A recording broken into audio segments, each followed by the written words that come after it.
Welcome to the Texas News Podcast, where we dive into all things Texas and the future of independence in the state of Texas. I'm your host, Daniel Miller, and on today's episode, we're going to be talking about CalExit. Yes, California exit, where California is essentially talking about doing the same thing that we're talking about here in Texas, of becoming a self-governing independent nation. And although you are a listener from Texas, you're going to find a lot of this conversation very interesting as I interview the president and spokesman for CalExit, Marcus Ruiz Evans. So don't go anywhere.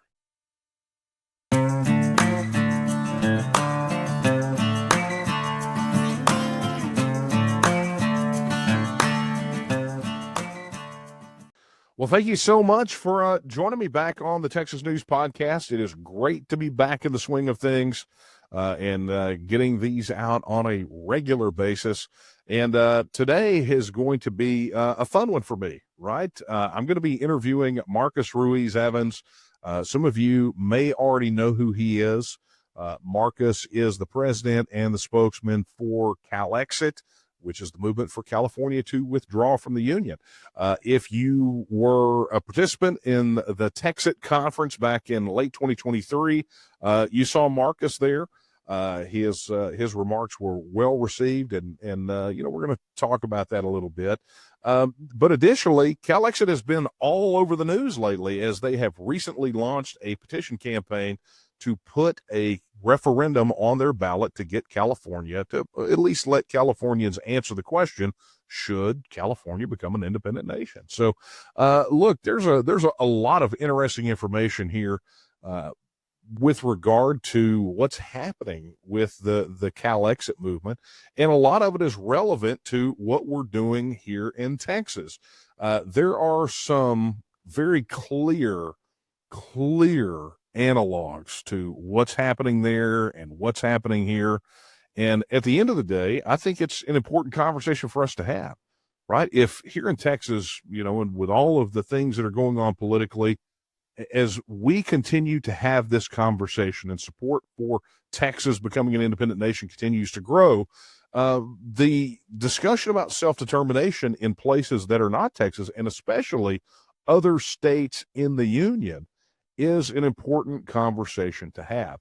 And so with CalExit being in the news, with their petition campaign launch, and of course, there's just a whole lot. We'll unpack some of that with Marcus. But with it being in the news, I thought it was a pretty important conversation to have. Now, with that being said, before I bring Marcus on, I want to thank you guys for your support of the Texas News Podcast. We can't make this a reality without you. So I'm going to encourage you right now, whether you do it now or do it when the podcast is over.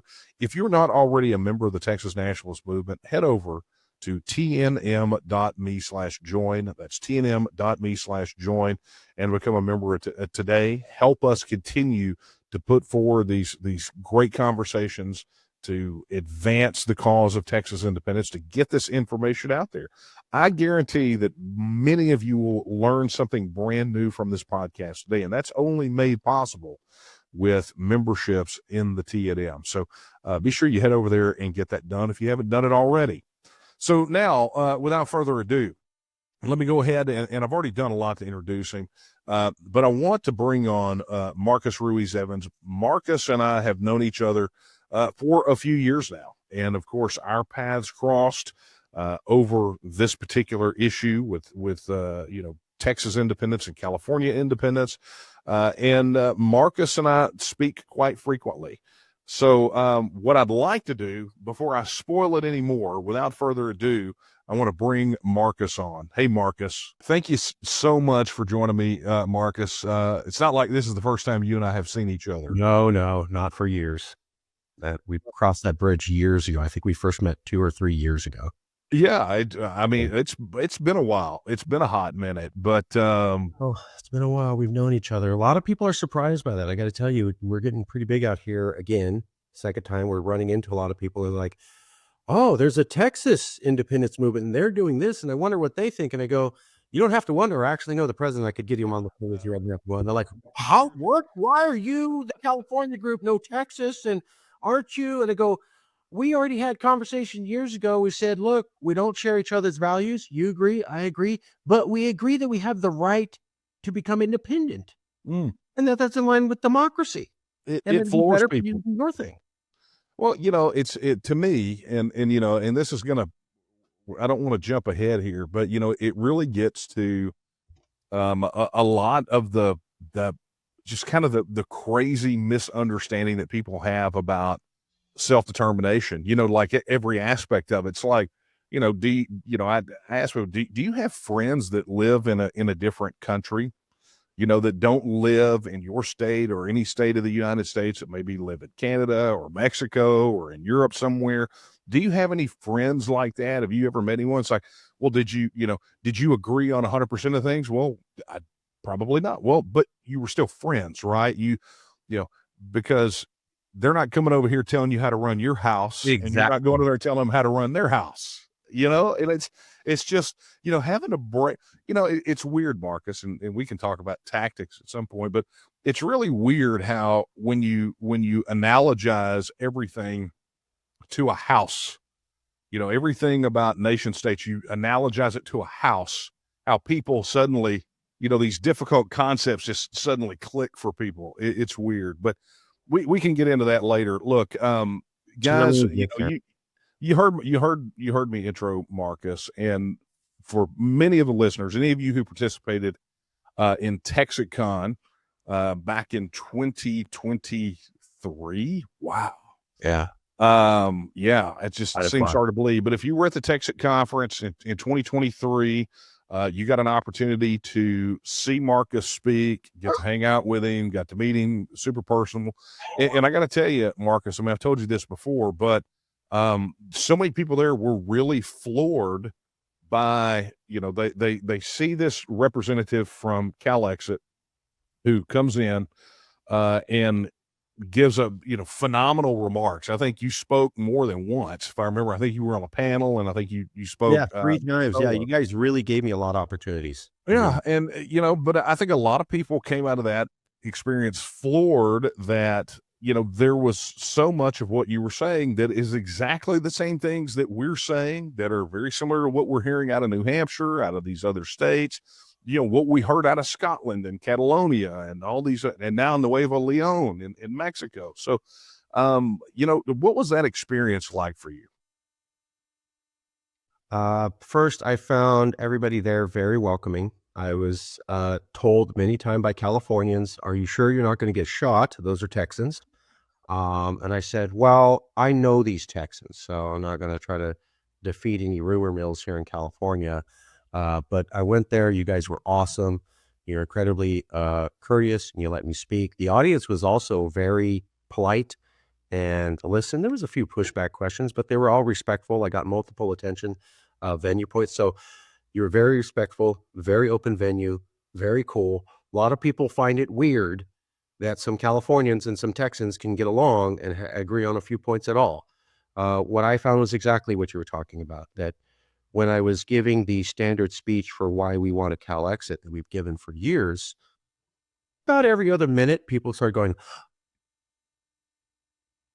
it was another talking point you had ran on, not all of them, but it was literally every other minute that I'm talking, you just see everybody in the audience just start nodding their heads. Then I'd say a couple things, okay, then nod the heads. So every minute, it was just like almost like the wave. And it was because there were so many overlapping points between why Texas independence makes sense for Texans and California independence makes sense for Californians. I didn't know that until I was there and saw the amount of agreements. I thought I was just going to lay out the California case and people would go, okay, or whatever. I didn't expect a lot of overlap, but there is. And you're right. It relates to Scotland.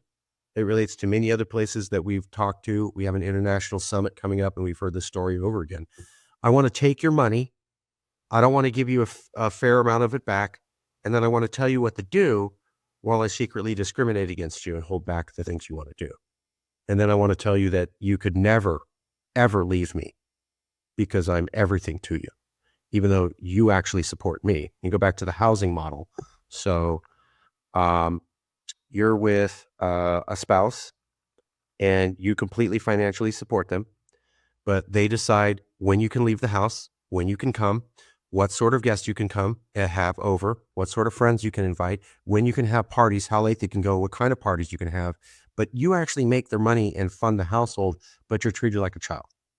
And by the way, that spouse talks trash on you to the next door neighbor when you're gone working hard to support them.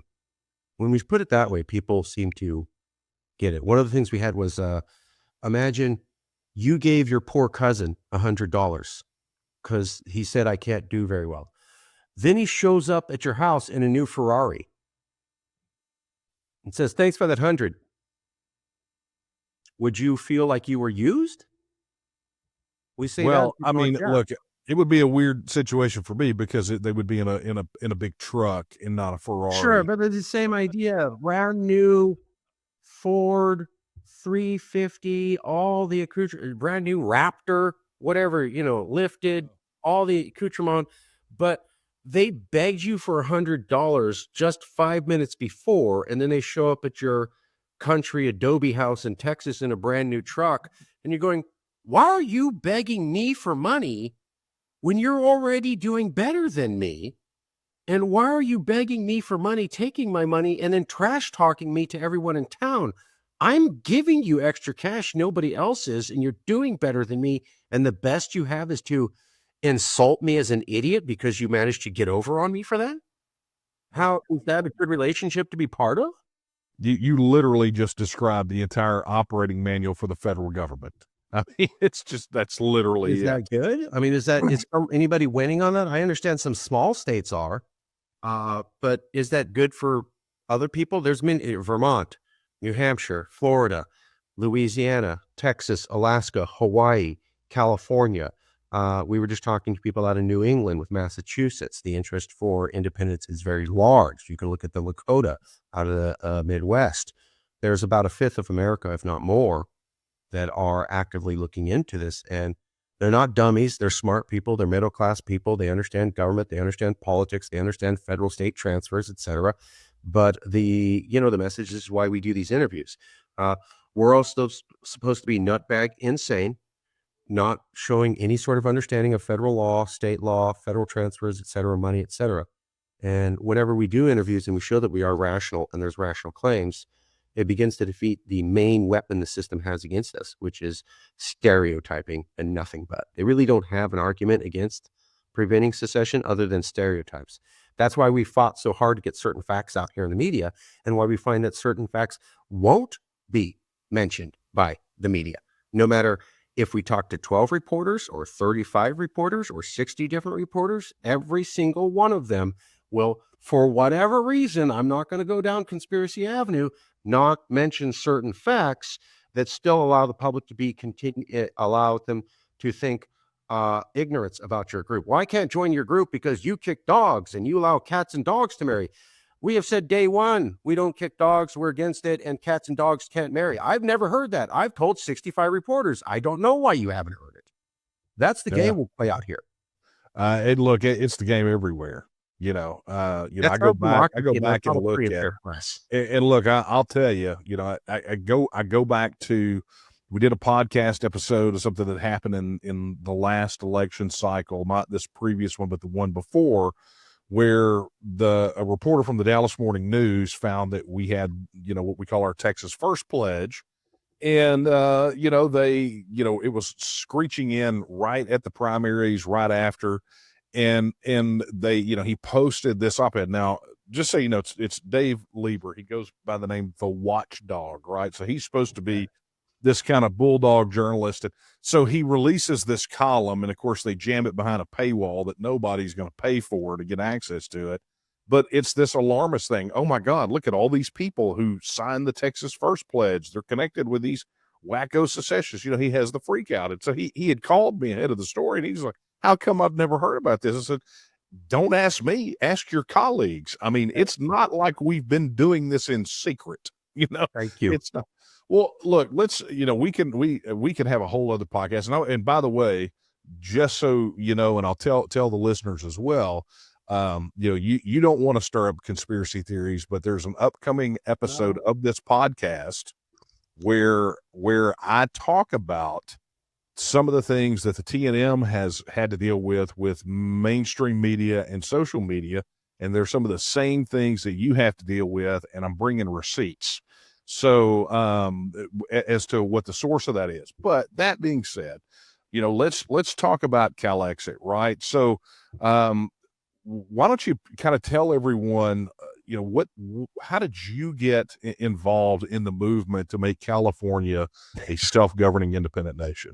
So the story has been, it was a couple things. There was the Iraq War, 2003 to 2005. I was sitting at home in mi tia's, my aunt's in Spanish, place in Marin County, and network television was on. I was watching it. It was still big back then, right? And he said, new poll. America's definitely going into Iraq. We're definitely going to invade because there's a new poll showing 75% of Americans back going into Iraq. 5 minutes later, same TV channel, new poll, 75% of Californians are dead set against going into Iraq. I go, wow. I had a little bit of a sociological background, a little bit of, economics history, kind of a liberal arts degree, sort of not exactly in college. So I had some exposure, especially to, we had to do a lot of studies on Rome and on the Russian Empire and its collapse. And so you started seeing that war is one of the biggest decisions that any society can make. And to have completely and total opposite opinions about the exact same conflict really shows a divergent culture between California and America. It couldn't be more different. It was 180 degrees opposite. So I wanted to write a sociological text just explaining how California is culturally different from America. But in my studies, I kept running into people like Pat Morrison, the Pulitzer Prize winning reporter for LA Times, Paul Starobin, who worked at Newsweek and was the news desk for many international scenes, and Professor Abraham Lowenthal at the University of Long Beach and now at the University of Southern California. And they were saying, we could be a nation. It's a financial loss to be part of America. We don't actually need America. We could totally do this on our own. And so I was gravitated from just a sociological text to pushing for independence because I saw other people talking about this. Now, a lot of those people aren't well known, or they didn't get a lot of media coverage. Another one was Joe Matthews did a hour-long televised debate on if California should be independent with Professor Lowenthal. So I started gravitating to that, seeing other people. I tell this to the news and they never really seem to I've said this story 30 times. No one seems to print that. So for whatever reason, nobody seems interested in me talking about how I read other scholars and it was academically pushed to that. So that just doesn't seem to be a point anybody wants to report on, but that's how that happened. And initially the first book was on more of a Scottish style devolution. Mm-hmm. But we found out that when you're talking to the public and you say devolution, they don't know what that means. No. When you say sovereignty, they don't know what that means. When you say secession, they know what it means. They're a little bit scared, but at least they know what the hell you're talking about. And so we called ourselves Sovereign California because we wanted to stay away from secession and all those bad words. We spent a year just going out and nobody knew what we were talking about. It took 30 minutes to get into the point. They're like, oh, you mean California nation? Oh, and then they had to go. So we're like, this just doesn't work. So we moved to California independence, or we mean independence, or we mean secession. And while that offended some people, it got us directly into the conversation with Californians within 30 seconds. And so you're actually rubber's meeting the road. Okay, I hate this idea. Great, you're gone. Okay, are you open to this idea? Okay, now we're having a real conversation and we're doing something. And so politics, real politique, meeting the people and seeing other academics who hadn't really been heard is what brought this on. Again, a story that nobody in the media apparently wants to print for whatever reason. I'm not going to conjecture. Yeah, and like I said, upcoming podcast episode, I think you will definitely appreciate. But look, I want to key in on something because for your personal journey, I think is great, and I think it mirrors where a lot of people are. It's only when they see that or see or even feel that difference between what their values and beliefs and the way they want to be governed is, and then the reality of how they're being governed, or their system of governance, that disconnect, it motivates a lot of people because you can't go back to sleep after that. It just nothing works, nothing feels right. But one of the things that you just mentioned that I think we need to drill down on a bit, Sure. because it's obviously been a big criticism for us, where you get these mainstream media pieces and they go cherry pick these third-rate adjunct professors from Bug Tussle Community College to come out and say the Civil War settled that, it's unconstitutional, all that normal garbage that we got to deal with, right? It's always the same cast of characters. Like if they were in one room together, people would swear that it was the island of misfit toys. You know what I'm saying? I mean, that's just kind of where those folks are. But Yeah, to that end, you mentioned these various professors, but you also mentioned that the media won't essentially give the opposing view on the constitutionality, the legality, the issue of self-determination. They always want to drag out the negative academics, which, for you, I have to imagine has got to be extremely insulting, because I mean, you just wrapped up about a 2-year-long project interviewing academics on the issue of political polarization. So, I can imagine that that's got a double smart. It is, and I'm not trying to get a little edgy here, but as a Latino person who grew up through the 1990s, I've had a lot of people assume that I was too damn dumb to figure out the things that I did, and some Caucasian person must have told it to me. So kind of exposed to it. It's kind of sad. I never thought I'd see it in California. That's what got me. I didn't expect other Californians to go, there must be some white person telling this Latino guy what's going on, because it's a Latin guy. He can't figure out foreign policy, even though I wrote the book and I had the commendations from foreign policy scholars, and I had the subscription to Foreign Affairs magazine at age 18, and the other guy, didn't. We're getting better at it, so it does smart. At least they're not saying a Caucasian person wrote all my work for me, which is what they were saying in 2016 to 2019. So at least now it's, maybe I'm crazy, but at least I get credit that I'm writing what I'm writing. So I guess that's a move up. One of the things they do, and I know you guys have a different angle there in Texas, and I'm not arguing that. What I'm going to tell you, for anybody who's from Texas, is Texas is a very different place than California. And you have a very different history, and you have a very different living history in the mind. Your people understand the 10th Amendment. They understand powers not delegated to the federal government, reserved to the state. Here in California, I've just seen that you have a different playing field than we do. So that's all I'm going to say. We're pushing Texas versus white, which initially we learned about from you. I'm not advocating anybody else to do it. I'm just saying. We're pointing out Texas versus white exists. And it says consent of the states is a legal way to leave. And it was appointed by, decided over Selman Chase, who was personally appointed by Abraham Lincoln. And there's a constitutional scholar here in California called Erwin Chemerinsky. Most famous constitutional scholar in California, most cited legal expert in legal journals across America, according to his Wikipedia page. So he beats every other lawyer out there. He says a simple majority of Congress could be all it takes for California to secede, when he was asked about CalExit by GQ magazine in 2017. The papers will not admit that Texas versus white exists. They won't mention it. They'll just go, the Constitution doesn't allow secession, period, end of story.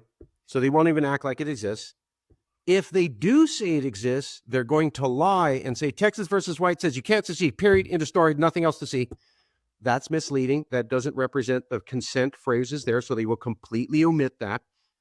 If somehow you're able to find someone admit Texas versus white exists, which is rare, and admit that consent to the states is there, which is exceptionally rare, what they're going to say is, that means amendment, period, end of story. So it doesn't say you can secede through the amendment process. It says you can secede through revolution or consent of the states, meaning violence or some sort of legal process. If they meant amendment, why not say amendment in that ruling, since the amendment process had been known for 150 years beforehand? Oh. Secondly, there's the plain language rule of American law. if I want to regulate furry animals, I can't say, I want to regulate all small furry animals. And then someone brings me a cat and I go, I meant dogs. I didn't mean cats. You have to say what you mean in the law. You can't go, I intended it in my head to mean that. So when I said consent, what I really meant in my heart was amendment. That's not the way the entire American legal system works. Other legal systems work that way. We work on something called stare decisis, which means case law, which means you can't say it's true unless there's a court case you can point to, period. It's just your opinion as a lawyer, which is why we have adversarial lawyer conflicts. So you have different lawyers with different opinions. And so what they're doing is they're not mentioning that. And they're saying it's a fact.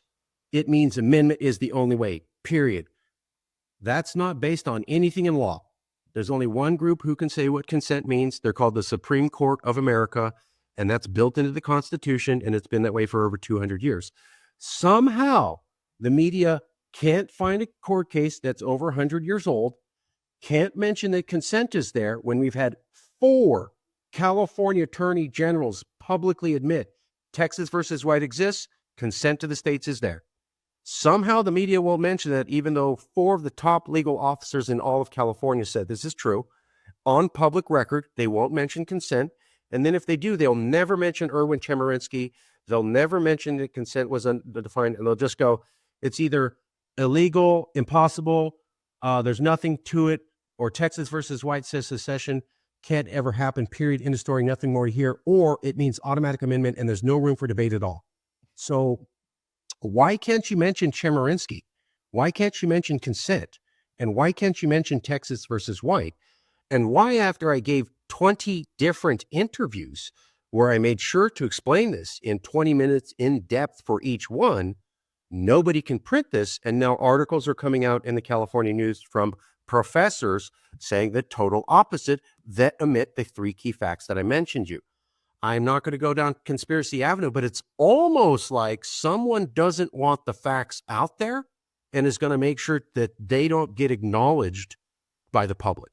Oh, absolutely. Look, 999 people out of 1,000, that cite Texas versus White, that throw it out there, have never read it or don't know the context of it, and I'll tell you, our experience here from the media is different, right? In the sense that anytime the Texas independence issue comes up, I mean, they drop Texas versus White in the middle of a floor like a dog dropping a steaming turd in your living room. And, and it smells just about like you would imagine, right? Because I've got to be professional. Well, look. My family's from Texas, and I grew up with these phrases. So you crack me up I'm sorry, please. You're killing me, Smalls. I'm trying not to laugh. You say these things, and I'm like, oh my God. Okay, watch. Look, I can literally see you on the screen. I know that when I say these things, I see you taking the note so you can use them later. So let's don't pretend that's not happening. There we go. Well, perfect. It's happening. Look, but it's the experience that we have here. They drop it, and it's like they really don't understand it. It's like it's like, hey, tell me who. It's obvious. It's in the name. You know who Texas is. Tell me about who White is. Right. Tell me what that case was really about. Tell me a little bit more about Salmon P. Chase. Right. Tell me, explain to me the conflict, the internal conflict within Texas versus White. Right. Well, tell me about how suddenly we live under the Articles of Confederation, or tell me that White, tell me about how White based his entire premise on the preamble to the U.S. Constitution. Then let's have a conversation about Jacobson v. Massachusetts, which basically says the federal government's getting no power out of the preamble. It is a flowery statement, nothing more and nothing less. So, I could sympathize. They love to drop it on us, and I love nothing more than to just absolutely slap them, with it. But, and people will tell you, Marcus, one of my favorite things in the world is to destroy Texas versus White. I mean, it really is. That's fine. I get it. I got a hobby, and if I were to list down, somebody say, what are your hobbies? I would say Destroying Texas versus White, probably my chief hobby, right? I really like that one. But anyway, look, I would for you different guys. approaches, right? So It let's works move on. here. It Say works again. here. That's all I'm saying. Well, and I think what you're hitting on is something that we've talked about. You and I've talked about it. I've talked about it on here. I've talked about it in all these. Is when we did the 2-year study ahead of the foundation of the TNM, one of the things that was abundantly clear was there is no manual for nation state independence. What? Because every one of them has a theme, right? They have similarities, much like I think it was Mark Twain said about history. History doesn't repeat, but it rhymes. Well, independence movements are that way. They're all, while they may have and share common themes, they're all, I think, in totality, a product of the political, cultural, and economic circumstances under which they arise. And so, you guys are going to have a different approach. I mean, you literally have a section in your constitutional amendment that talks about the indivisibility, kind of like Nevada does. We don't have that. So that gives us, that definitely that thing right there tells you that there are going to have to be two different approaches to how you achieve it. You highlighted the idea about, explaining the 10th Amendment to a Texan is kind of second nature, but that's not the case everywhere. And there are going Oh to be my God, things it's that are just going to be uphill and so much challenge. easier for what you guys do that we have to overcome. But that being said, let's talk about kind of where things are right now, because I don't want to keep you too long. So news broke not too long ago that the California Secretary of State had approved, I guess, your ability to begin to collect signatures on a petition for a ballot measure. Why don't you kind of walk everyone through that process so they understand, how that works, how that came about, and where it's headed? You got to go back to 1911, Hiram Johnson. The railroads controlled California. So Californians developed a law over 100 years ago that said if you collect enough signatures of the voters, you can put any idea you want basically up for a vote of the voters, and the voters can vote it in, overseating anybody in Sacramento. The idea was that the politicians were all bought by the railroads. The people wanted to have some laws against the railroads. So they needed some way to go over every elected official. We now have this ability that if you collect enough signatures, you can put almost anything, there's regulations, directly to the voters. It doesn't matter if every single elected official in Sacramento and the governor says this is horrible and I'm against it, it still goes right to the voters. Totally supersedes stuff.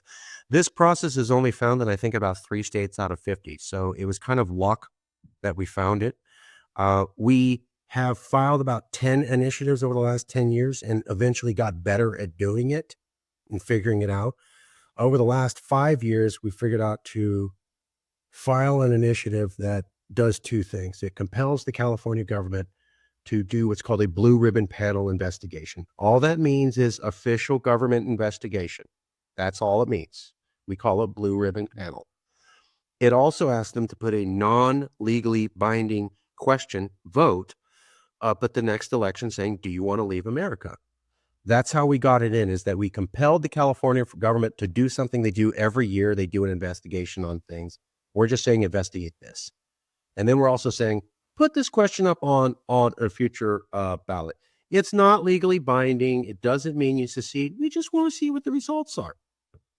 Now, when you present it like that, it doesn't look like much. However, when you think about international law, we've now met the 2 basic requirements of international law, and every single secession movement that's peacefully done it over the last 10 to 20 years. Most people in America have no idea about the foreign world. They have no idea about international law. They have no interest in learning about it at all. So it's kind of like we're talking in space alien language when you explain it to them. Domestically, it doesn't have power. Internationally, it has all the power in the world. So once you have an investigation and the reports of that investigation are provided to the public, and then the public takes a non-binding vote, it's called a plebiscite then, a will of the people, what you have under international law is a informed electorate taking a vote on independence in a recognized peaceful democratic election. That is how Scotland, England, New Caledonia, Denmark, Iceland, everybody did it basically the last 20 years. So it puts us in line for that. That's all it does. And we've told people, if you don't want to wait for the initiative to play out, you can call your assembly members in Sacramento and demand CalExit now. If you don't want to wait for the initiative, 6 months to collect the signatures, another year for this to be filed, another year to that be filed. The legislature can do this all tomorrow. They have the ability to do it. Our initiative is simply a way to force them over their dead bodies, basically, or raise enough awareness that they could do this. That's all it does. Once you qualify for that, and you have over 55%, actually Brexit set the threshold at 52% internationally. It's exceptionally low.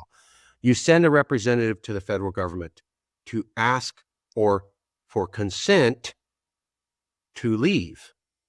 We're going off the Erwin Chemerinsky interpretation, which says simple majority votes is enough to qualify, which means since Republicans, in our opinion, not trying to offend anybody, but Californians feel Republicans hate us.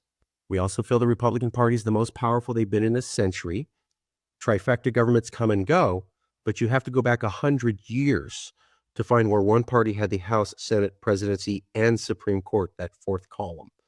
So now the Republicans are the most powerful they've been in about a century, and they don't like us.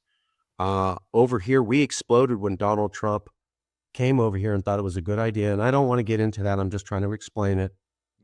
I'm not going to go on how I feel about Trump. It's not necessary here. We all know. We had the Palisades fire. People are dead. People are homeless. People are destitute. People are beside themselves. And then Trump says, I don't know if we want to help you because we don't really like you guys. And then Speaker Johnson says the same thing. And then the LA Times comes out with a poll reminding everybody that 6 months ago they did a poll that showed 48% of Republicans said they view Californians as not American. That ignited a firestorm here. People are so mad that it can't be talked down. That's a lot of what's pushed us recently. We think that because of that, we can go to Congress. We can say, look, most of you guys in charge don't like us. Let us go. You don't want us around. We don't want to be part of this. If you give us consent, we already voted to leave. It's done. Yeah. So we get this vote qualified. We go to Congress and we tell the Republicans, how'd you like to have the greatest dream you've always imagined? An America without Maxine Waters and Nancy Pelosi and all the other cast of horrible characters you see on Fox News and Breitbart News, just banished forever. They talk about that all the time. Yeah. We think when we approach them, they're going to go, how quickly can I sign? Look, and Marcus, two things.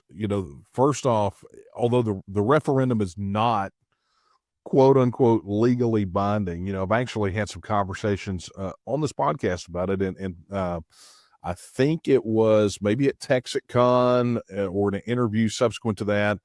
Dr. Matt Kortrup, which any of the people who listen to the podcast, world's foremost expert on independence referendums. We had a conversation about that. And really, when people talk about the binding word, they really don't have a conceptually what that means, right? What does that mean? And so they think about it as legally binding. Well, what does that mean? Well, does it bind them to some action on the other side of it? But what Dr. Kortrup made the point is these referendums, particularly these independence referendums, it's not whether they're legally binding or not. They are, in fact, politically binding because you wind up with an average turnout of 85%. And, so you get these massive, this massive decision from the people that participate. And then ultimately it becomes politically binding because, think about it from those terms. If California or Texas went to the polls and voted and came back 60 to 66% in favor of independence, it wouldn't matter if there was anything on the other side of that referendum or not. Any politician that would like to just, basically commit political suicide, thank you, would stand in front of that train. It becomes the strongest mandate for fundamental governance that anybody in our generation has ever participated in. So, when we talk about the binding issue, I think it's important for people to understand that these referendums like this, regardless of what it calls for on the other end of it, the fact is they become politically binding. And the second thing I wanted to talk about is, and it really dovetails with that, and you talked about it. I mean, you're talking about California going to Congress, what it ultimately, and I think what people really need to understand is that when the people make those decisions, right, self-government, self-determination, if the people in sufficient numbers state what they express their political will, you know, independence fundamentally, self-government is a non-justiciable issue, right? We can argue, if the Supreme Court's going to be on board or if Congress is going to be on board, but at the end of the day, the only people that matter are the people that the vote ultimately affects, that took the vote. So in terms of California, it's the people of California that matter. What do they want? And when it comes to Texas, what do the people of Texas want? If Texans or Californians decide that they want their state to be gone, ultimately it's a political question. It's not a judicial question to be denied by, some slick suit politician in the Washington District of Criminals or some black-robed high priest for their great God central government in Washington. It's the people. And if we truly believe in that fundamental right that all political power is inherent in the people, then you can't say all political power is inherent in the people as long as it's a mother may I and mother says yes. That's not how this works. And so You got a point. we'll talk, tell us more about the petition campaign, because I want everyone that listens to know kind of what's going on with it. What are your dates with destiny, so to speak? And where does the CalExit movement go from here? We have about 5 months to collect about 550,000 signatures. And they don't make it easy, do they? No, they make it very difficult. So Yeah. the California government, basically since the Governor Schwarzenegger era, has worked behind the scenes to destroy the initiative process and make it not allowable for the public. They don't want the public to have it. They want to be the only people in power. So they've shortened the time that you can collect signatures. They've elongated the number of signatures that you can have. They put onerous regulations on how you have to print it down to specific fonts. And they've done a lot. And they raised the price from $200 to $2,000 to file one. All of this is very undemocratic. They've been doing it over the last 12 to 15 years. California media, for whatever reason, doesn't really cover, or they present it as a good thing, like the initiative is bad, and here's the California government's fixing it for the sake of the people, even though it's taking away power from the people. We've had to explain to a lot of Californians who are like, why would they do that? I don't know, bro. They've been doing it for 15 years. This is California. They have specifically gone out of the way to make it difficult. By the way, they didn't start doing that until after CalExit got involved in filing initiatives. Not going to say that we were the impetus for that, but after we started filing initiatives, all of a sudden, here's this, and here's that, and here's this, and here's that. And we just felt this was the right decision. And hey, Marcus, just remember the phrase that pays. This will be a rip off of one of A.G. Paxton's defense lawyers in the impeachment. Busby got up in the testimony. He said, there are no coincidences in Austin. Well, just think in your terms, there are no coincidences in Sacramento. I'm just saying, again, can't go down conspiracy avenue. Californians really don't have the appetite for that, but I can point out what I saw with my own eyes. And that happened. There's so getting back to it, we're starting to identify regional leaders who we can trust, who aren't fair weather leaders like we talked about, who are going to be there if things go up and down, and are emotionally stable, responsible, able to have the workload, able to be willing to be on camera. We brought in a few people. They signed on. I'm here. I'm this. I'm going to do that. Another day later, I got to go. Why? I got a call from someone, my family, my husband, my wife, my something. Okay, well, that doesn't work. So it took us a little bit of time to go through about 500 to 600 names of people who contacted us individually and then vet them out on, you say you're interested, but are you really going to be a good fit? Because we don't want to put you out there and then the next day you go, I'm out. That just looks stupid and horrible. And you're actually hurting the movement, not helping it. So we're a little bit slower than what people want. They want us to start announcing regional leaders and regional stuff out there. Mhm. That is how you get people who act stupid and then attach disrespect to your name. So we're taking longer than is typically normal to vet all the people, so that as we produce people, we have stable people who are reasonable, aren't going to say something weird or outrageous, aren't going to treat volunteers poorly. We're not going to hear some backstory. They're not going to say something bizarre to the news. Takes a little bit of time to do that. Recently, though, we were able to sign a contract with Professor Xavier. He's a doctorate out of here in California.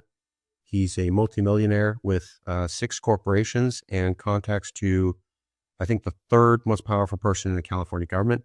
He has basically agreed to incorporate the CalExit movement on the back end so that we can start doing the level of high-level organization and outreach that we need to do. I was talking to a former Jimmy Carter President Administration staff person, official, and the first half of the hour was, "Did you know secession's illegal?" And I schooled him on that. So I noticed after that his voice drops. He gets a little bit more comfortable.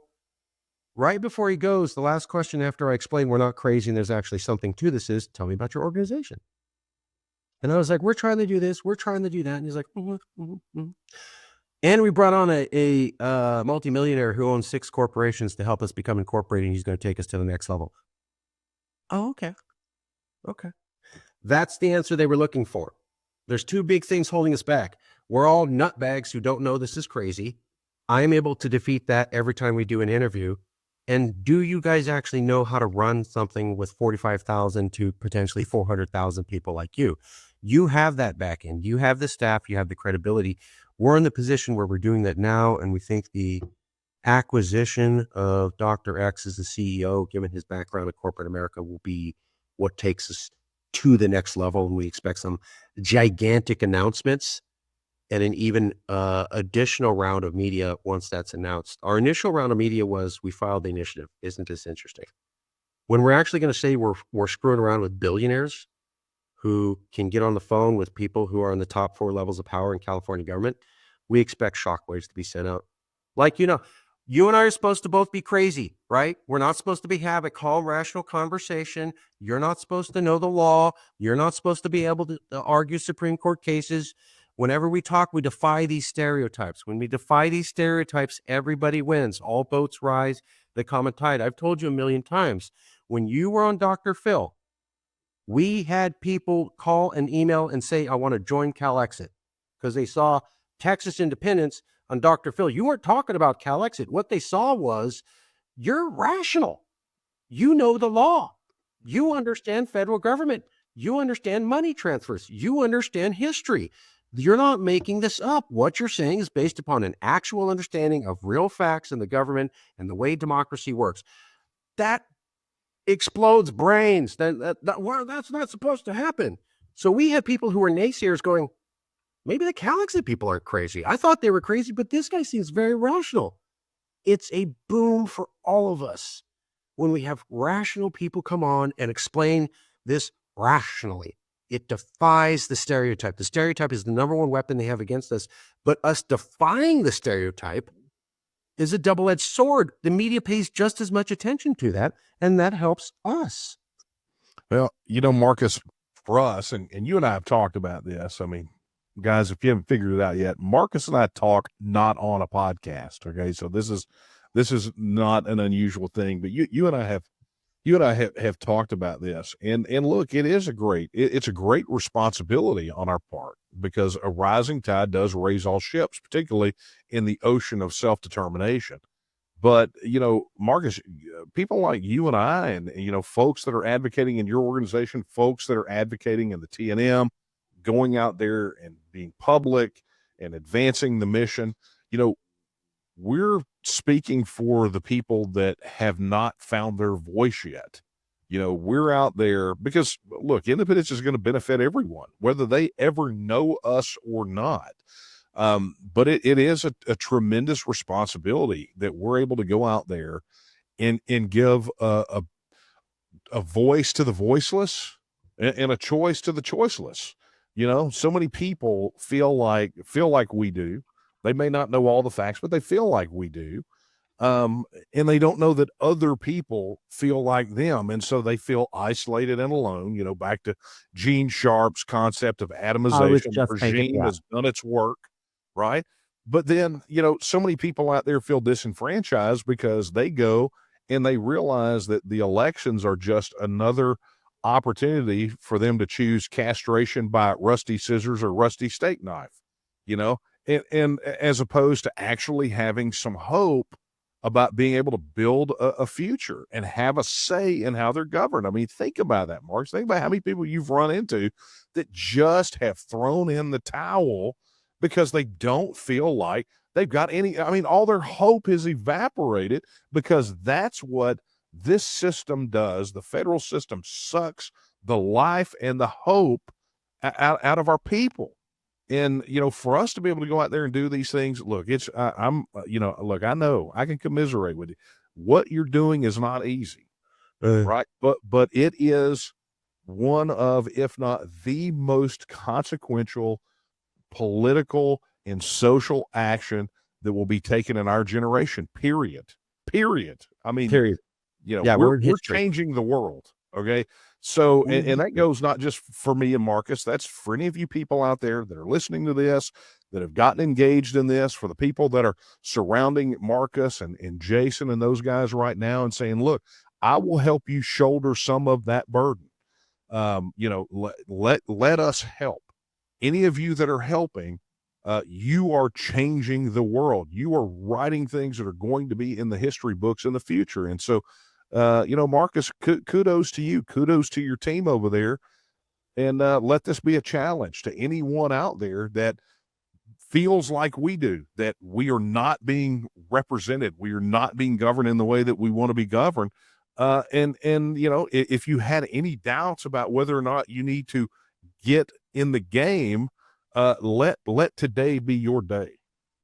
If you're judging Texas independence or California independence based upon what you see in the news, you have it almost all totally wrong. It's worth it to you to actually go talk to the Texas independence people and say, here's my concerns. What are the facts? Don't just trust the media. Same thing here, because you're going to hear a different message from the people on the ground versus what the mainstream media is saying. So I always encourage people, if you don't want to back Texas secession, you don't want to back CalExit, fine. But you should do your homework before you come to a conclusion. And you shouldn't trust the mainstream media. You'd be going, I'm not sure. Okay, well, I'm going to go talk to the people who are saying this is a good idea. All right, Dan, show me if you know your facts. Yeah. If Dan doesn't know his facts, you're going to see that very quickly. That's not what's happening. People come and they go, oh my God, you guys have facts and you know what you're talking about. Investigate it. I'm not saying you have to believe. I'm saying it is a screwed up situation where you can't be informed of the facts. What the hell kind of a democracy is that? I know they lie about you guys over there. I know they lie about us over here. How's that democracy? How's that a functional press? How's that respecting the electorate? Yeah. Why don't you just inform the people of the facts about Texas independence and CalExit independence? Let the vote happen. And if people vote it down, then Dan and I are out of business, okay? But what happens is you lie, you misrepresent, and then you mislead, and then you go, see? That's not winning the debate. That's trickery. That's how people win in second and third grade. Why don't you be an adult? If you're so sure that we're stupid and crazy, let the people be educated. Let's have a discussion based upon the facts. We'll go down in flames because, right, when they know it, they're going to. But I think what's happening, Dan, is that they know what we're saying is the truth.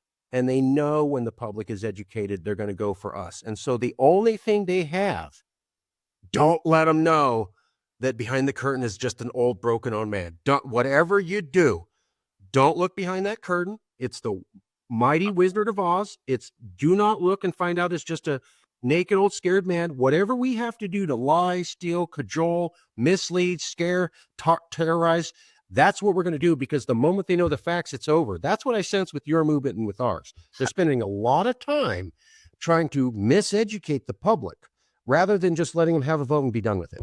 Yeah, look, if what they are saying is correct, and I know we got to wrap this up, but you and I are on a roll, so we're going to have to wrap this up. But look, you and I know this.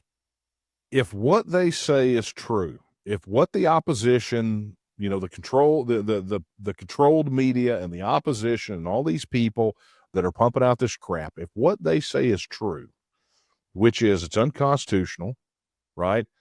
Civil War settled it. It's fringe and nobody believes in it. Then do this, put it on the ballot, and let's find out. Let's find out.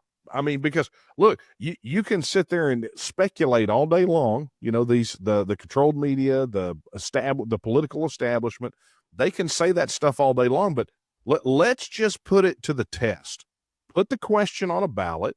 Let the people decide. And here's, Marcus, this is exactly why they don't want California voting on it. It's why they don't want Texas voting on it. It's why they don't want New Hampshire voting on it, or Louisiana or Alaska, because they know that 99 times out of 100, if they ask the people in those states if they want to stay in the union, they will say no.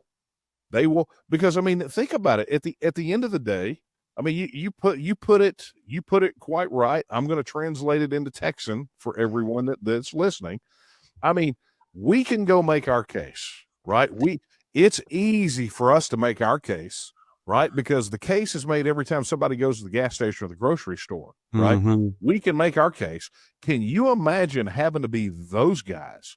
I mean, they got to go around and sell a pile of dog crap in a shoebox. I mean, that's what they're trying to do, and can convince everyone that it's something special. Look, can you imagine having to sell $36 trillion in debt? Right? I mean, can you imagine? I mean, what is the selling point?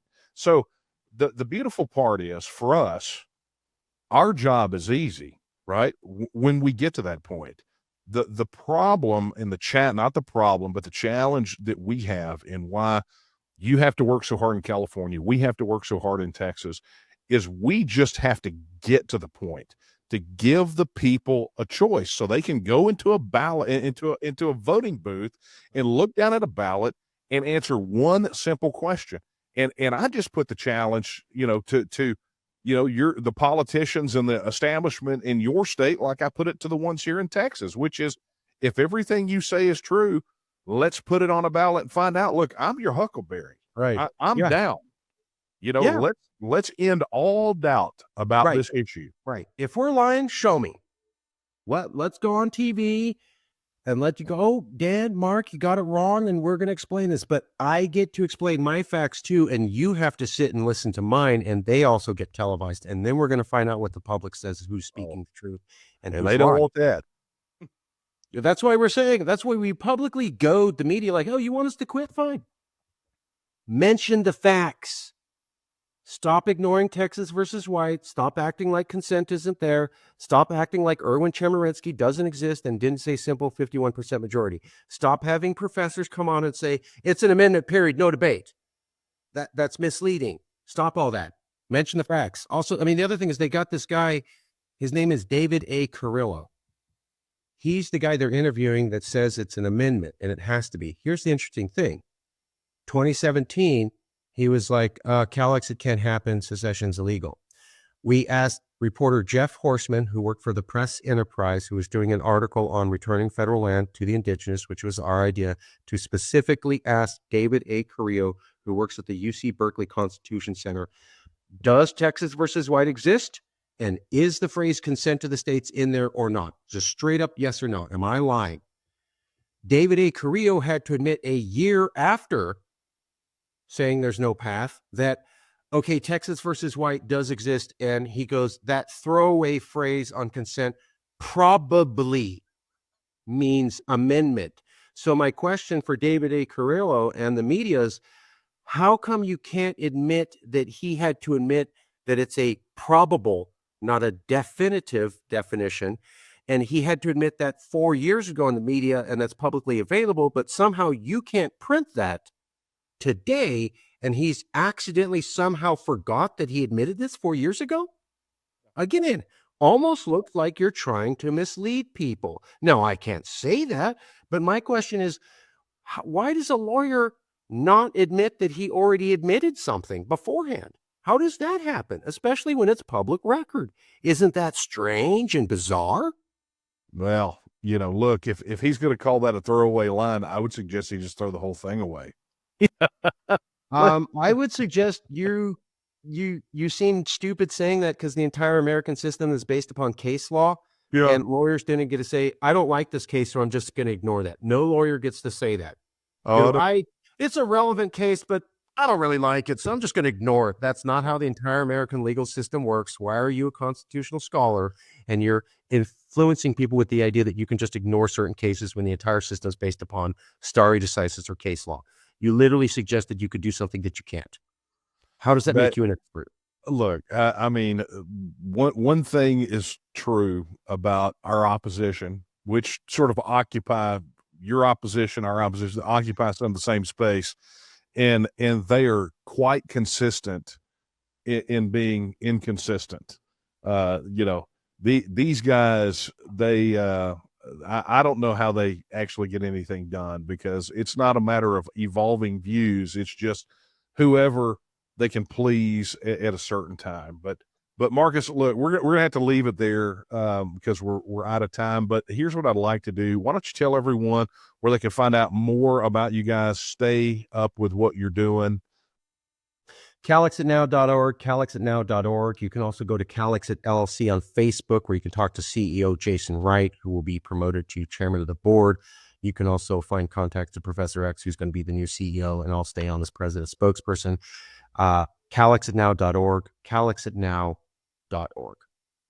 Man, if y'all didn't get that, it's CalExitNow.org. Someone gave us some marketing tips. I'm not going to say who, and we listened. Dude, I bet it was Vince Offer, the guy who did the Slap Chop commercials. It was. I didn't want to out him, but yes. So that's Perfect. who I was referring to when I said someone took me aside on the phone and said, look, I'm not a Californian, just pointing a couple things I've learned. I have, as I've gotten smarter, learned when to be quiet and listen. So whoever that mystery person is that gave us some tips, thank you, mystery person. Yeah, I think we've already established that it's Vince Offer, the guy who does the Slap Chop commercials. That's who I know. Yeah. Okay. Perfect. Well, hey, Thanks, Marcus, look, man, I really do appreciate you coming on here for the podcast. And yeah, look, I suspect we probably need to do an even deeper dive at some point. Just anytime. Get some roundtable in here, maybe pick up some of our other compadres from some of the other independence movements. I think that would be fun. Just have it do a roundtable.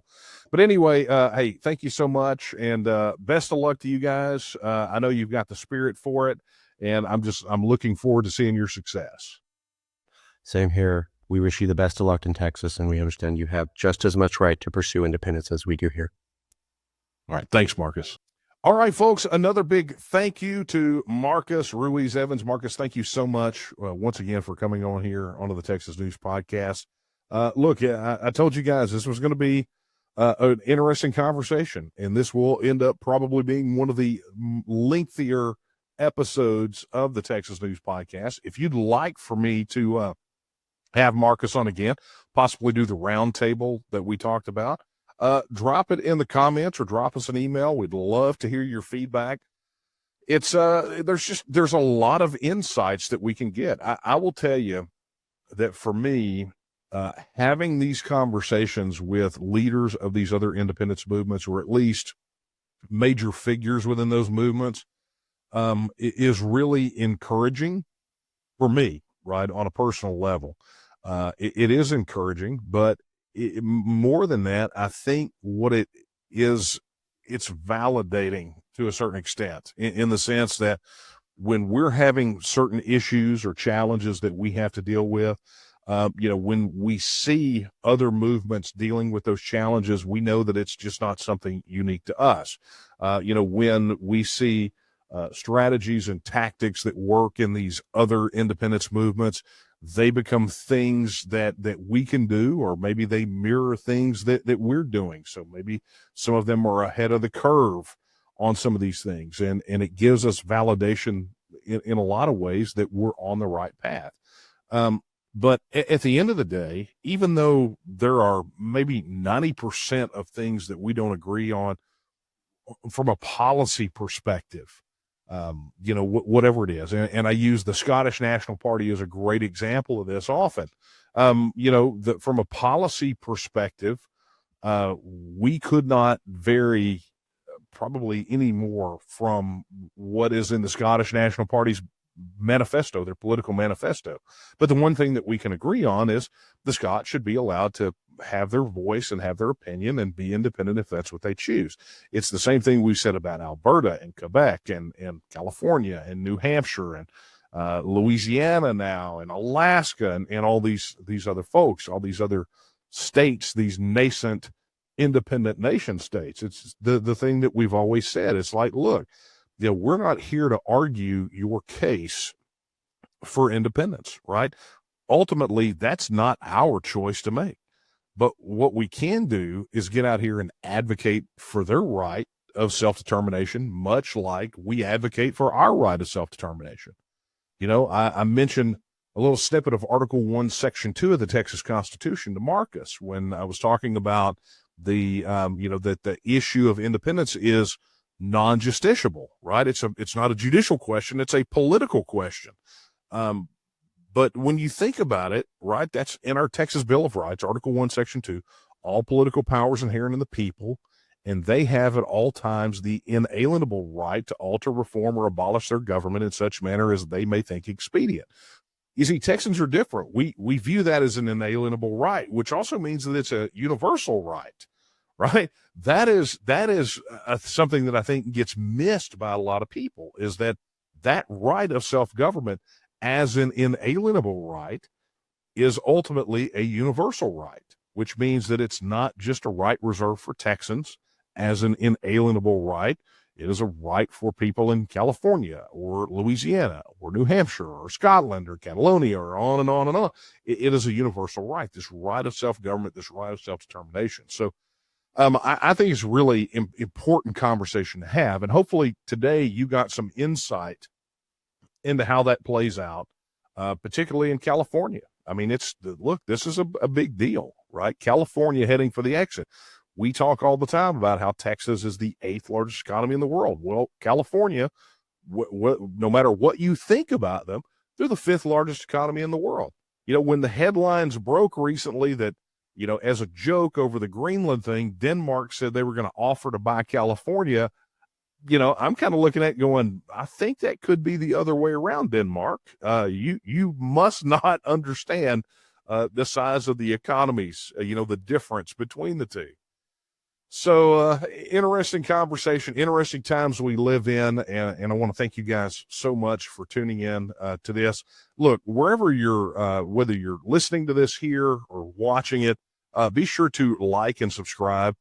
We just announced, the TNM just announced that we are going to be not only having our content where it is right now, the video version of this on YouTube, audio version on Apple Podcasts and Spotify Podcasts, but we're going to start utilizing Rumble for our video content. So you may be watching this on Rumble for the first time. This will be the second episode that's been uploaded to Rumble.